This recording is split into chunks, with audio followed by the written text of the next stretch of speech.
haatana dhegaystayaal kusoo dhawaada barnaamijkii dhaqanka iyo hiddaha waxaa inoo haya axmed faarax cali idaaja.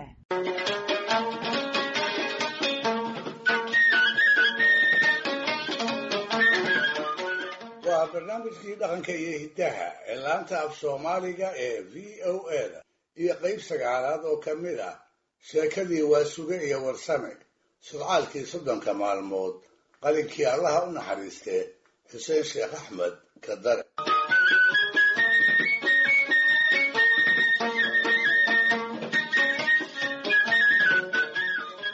waxay inoo maraysay waasuge iyo warsame oo dacwadii shilka kadib gurigii dirar ku soo noqday isla markiibana ay dood dheeri dhex martay iyaga iyo odayadii kale ee reer magaalka ahaa allabarigana lagu casumay.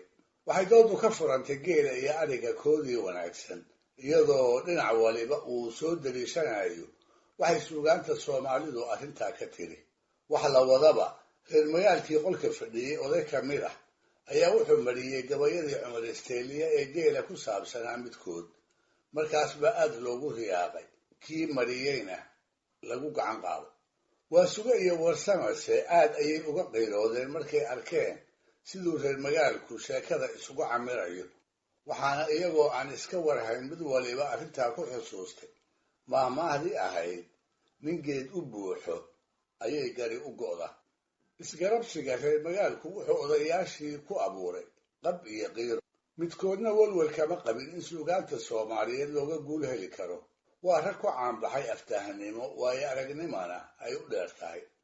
iyadoo la bulaamayo oo qosol daraaddii reer magaalkii madaxa isku garaacayo ayuu waasuga inta giddigood isha la raacay oo warsamo garabka ju ka siiyey, qosol yar dhag ka siiyey.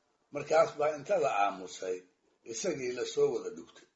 waasuge waxaa sidaa ugu sugnaatay in hadal laga sugayo. markaasuu inta si la yaqaan fadhiga ugu nagaaday tusaalooyin weerar ah hadalkiisa ku bilaabay intuusan hirarkiisii furfurin.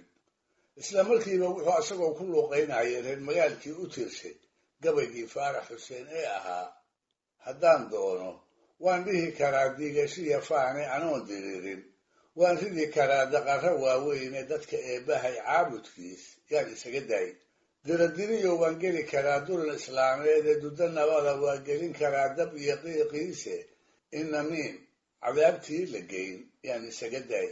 shimbir duulis badan oo dhulkii degi aqoon waayey marunbuu libaax labadii daan dalaq yidhaahdaaye inay edeebushay doora tahay baan isaga daay.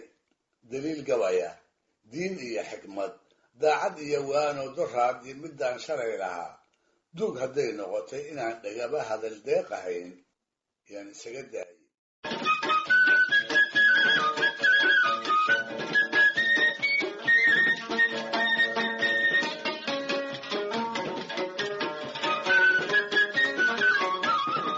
warsame oo markii hore ku tallamayey halkuu reer magaalka kaga aarsan lahaa ayaa isaguna is yidhi hadalka qaayaha le ee waasuge waa inaad ku daba kartaa tusaalooyin ay la dhakafaaraan. markaasuu iyadoo weli dadkii ku sii jeedo waasuge oo wax kale laga sugayo inta si lama filaana hadalkii u qaatay raggii u tiriyey gabaygii cabdilaahi muuse ee ahaa: durdurkuba hadduu dhagax dul maro dihanka qoyn waaye meeshii dalaaday biyuhu doog ka bixiyaanee dadkuse haddii wax loo sheego ways darasho dhaamaaye alla dooriyay hadalku wa kaaga darayaaye darbo iyo diliin iyo inaan dirisba kaa yeelo saddexdaa mid baan kula damcay ee adigu soo dooro. dhowr qof oo reer magaalka ka mid ahaa ayaa mar keliya wada booday iyagoo warsamo ku eedaynaya inuu akhyaartii meel uga dhacay. waxay ka xumaadeen sababta uu warsama u soo daliishaday gabay loogu hanjabay haweenay la dhaliilay isagoo la hadlaya raggaas maqaawiirta ah.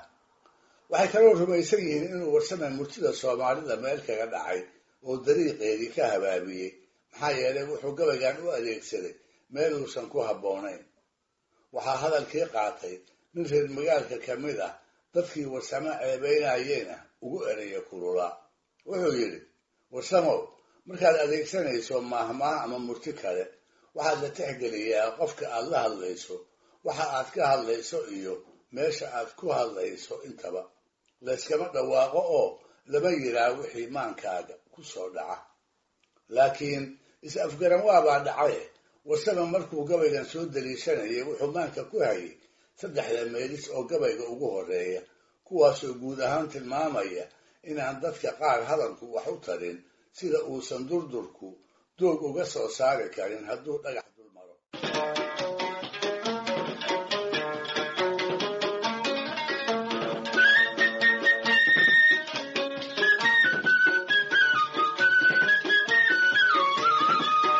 nin waayeelka magaalo ka mid ahaa maantoo dhanna aamusnaa ayaa ka baqay inay sheekadu xumaato. wuxuu arkay rag aad u buunbuuninaya waxyaalihii muranka dhaliyey. wuxuu kala ogaa in haddii laysu caroodo ay sheekada murtida lihi joogsanayso, maalin walbana aan la isla helayn maqaawiirta meesha ku kulansan. markaasuu goostay inuu sheekada bedelo oo meel kaloo kaftankeedu xiise leeyahay dadka u jeediyo.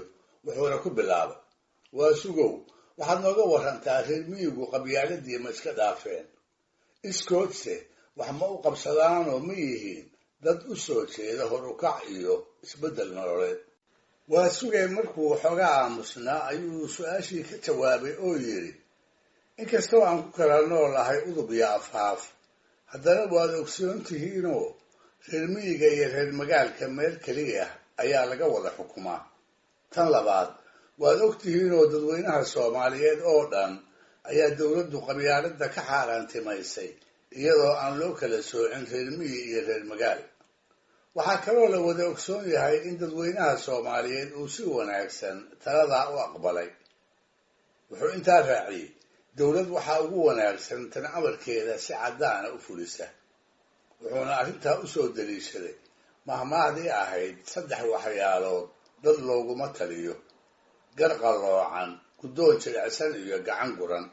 dabadeed waxaa hadalkii qaatay warsame oo markii hore uu afhaysad ku reebay murankii ka dhashay gabaygii uu u daliishaday inaan reer magaalka si fudud wax loo dhacsiin karin. wuxuu ku bilaabay, sideedaba idinka ayaa reer magaalow nooga fara dhuudhuuban fidinta qabyaaladda kuna shaqaysta. idinka ayaa afka ka dhowraya, ficil ahaana wax ugu maamulaya. annagu waxaan nahay dad weli xusuusanaya dhibaatooyinkii ay qabyaaladuna soo marisay. waxaan maankayga marna ka go-ayn dadkii sida sahlan ugu qurbaxi jiray dagaallo si macno la-aana uga dhashay beer, daaq iyo biyo, kuwaasoo qoloba ay qolo ku sheeganaysay.